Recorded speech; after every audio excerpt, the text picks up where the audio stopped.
Your suffering feels like it's designed to destroy you. You feel like you're breaking, yet the pressure just keeps rising. But even with the perspective I gained defending my PhD in astrophysics at 25 years old, I used to feel paralyzed by my struggles, wondering if the pain would ever mean something. Self-help books tell you to escape the heat, but they ignore the spiritual physics encoded in the Torah. By the end of this video, you're going to discover the purpose of pain that I've decoded from the Exodus narrative using the astrophysics of how neutron stars forge gold. And the key to everything is that massive cosmic explosion in the thumbnail. I'm Dr. Yosef Wolf, and my mission is to guide you toward tranquility by revealing how the physical is rooted in the spiritual. You've likely heard the advice that pressure makes diamonds. People love that saying, but honestly, that's just geology. It's too small. It doesn't explain the cosmic violence you're feeling right now. When the pressure doesn't stop, it feels like you're losing your safety in the universe, like you're floating in a cold void without an anchor. I know that feeling. I remember sitting in my lab, staring at equations for stellar evolution, how stars die, and I felt a crisis of faith that almost made me walk away from everything. The math was cold. Every star runs out of fuel. It hits a limit. It collapses toward its death. Think of a star like a car engine. As long as you have gas, you can drive. But eventually, the system creates ash that it cannot burn. In a star, that ash is iron. Once the core turns to iron, the engine seizes. Gravity wins. The stars collapse? Inevitable. I thought this was the end, the iron limit. But then I opened the Torah. Moshe doesn't just call Egypt the house of slaves. He calls it Ohr HaBarzel, the iron furnace. The Torah encoded the precise thermodynamic limit of the universe 3,257 years before we put our understanding of nuclear fusion into action. God was telling us, Egypt is where stars go to die. But if the Torah knows about the iron limit, it must also know the secret to getting past it. The reason I'm telling you this is because your struggle is not a malfunction. There's a mechanism here, and we're about to decode it. If you want to be the first to receive inspiring insights like these going into my new book, sign up for my free newsletter. The link is in the pinned comment under the subscribe button. Here's the first clue: the cosmic car crash. August 17th, 2017. LIGO, the gravitational wave detectors in Washington and Louisiana, pick up a chirp. Close to 100 telescopes around the world swing toward the Hydra constellation, the first ever confirmed observation of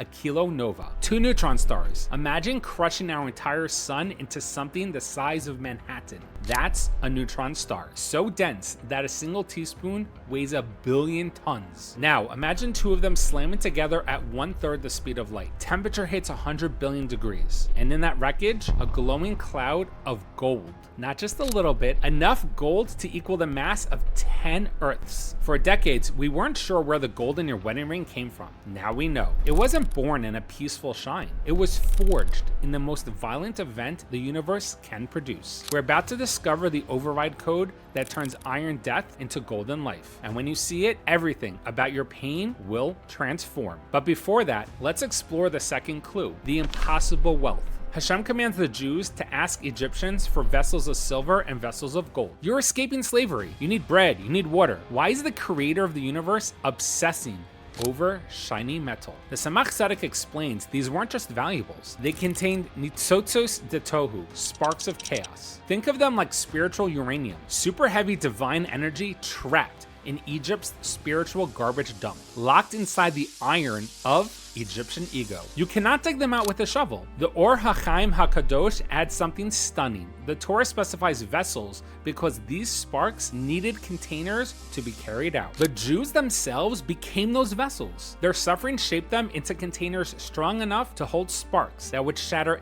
anything less refined. Now we have 2 pieces. Cosmic violence creates gold, divine sparks require vessels. But there's one more problem. If the same heat that purifies gold could vaporize it entirely, what ensures the furnace forges rather than incinerates? And now, here's the convergence you've been waiting for. The mechanism is called rapid neutron capture. Imagine a full suitcase. You can't fit another shirt packing calmly, but if a machine shoots shirts at 10,000 miles per hour faster than you can zip shut, you force the structure to change. Iron becomes something heavier, rarer. This requires pressure of 10 to the 20th neutrons per cubic centimeter. That's a 1 followed by 20 zeros. That is what happened in Egypt. The Sephorna revealed that the iron furnace's purpose was to refine the people. The Rashbam adds that the Egyptians gave to the Jewish slaves willingly because Hashem softened their hearts. The pressure was controlled, measured, precise. God wasn't breaking them, he was increasing their density, applying cosmic pressure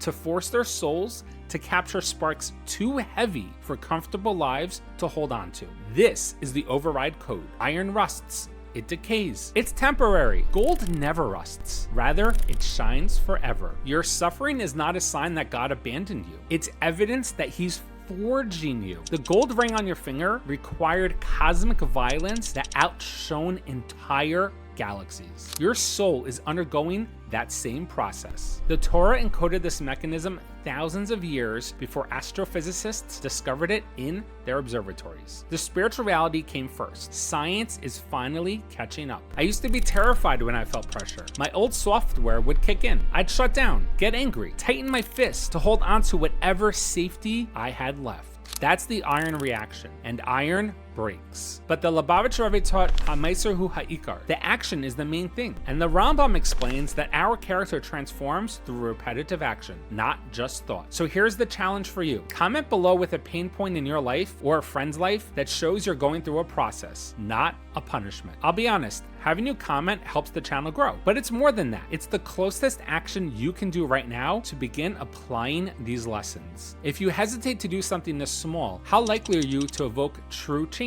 This isn't about engagement metrics. It's about taking an actual step toward transformation. And it's the easiest action you can do right now. Too intimidated to comment? Just click like or share. That simple click is you telling yourself to choose gold over iron. But here's what this means. Every mitzvah during hardship forges spiritual gold. When you give charity despite financial pressure, you transform material silver into spiritual silver. You become a vessel containing infinite light. And that massive cosmic explosion in the thumbnail, now you see it differently. It's not disaster, it's a factory. The only way the universe makes the ring on your finger. So, it turns out that your struggle is actually forging a lustrous vessel for the great wealth that will prepare humanity for Mashiach in the very near future.